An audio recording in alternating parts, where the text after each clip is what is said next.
আসসালামু আলাইকুম। কেমন আছেন সবাই? আজ আপনাদের দেখাবো আমার বানানো রসুনের আচারের রেসিপি।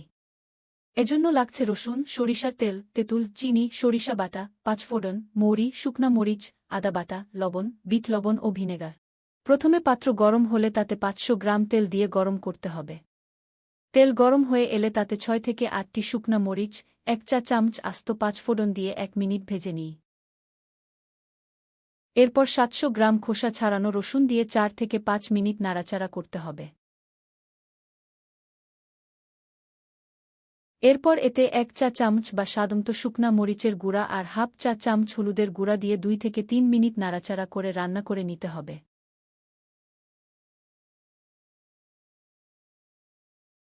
হয়ে গেলে এতে হাফ চা চামচ লবণ এবং হাফ কাপ তেঁতুলের গোলা দিয়ে আবার 2 থেকে 3 মিনিট নাড়াচাড়া করে নেই। এবার এতে 1 চা চামচ আদা বাটা দেই। এতে 1 টেবিল চামচ সাদা ও 1 টেবিল চামচ কালো সরিষা বাটা দিয়ে 1 মিনিট নাড়াচাড়া করে নেই। তারপর এতে হাফ কাপ বা স্বাদমতো চিনি দিয়ে কিছুক্ষণ নেড়ে নিয়ে নিই। এবার এতে 1 চা চামচ বিট লবণ দিয়ে একটু নেড়ে তারপর 2 টেবিল চামচ ভিনেগার দিয়ে একটু অপেক্ষা করি। তারপর এতে 1 চা চামচ পাঁচ ফোড়নের গুঁড়া ও হাফ চা চামচ মৌরি দিলেই হয়ে যাবে মজাদার রসুনের আচার। আচারটি অনেক দিন পর্যন্ত সংরক্ষণ করা যাবে।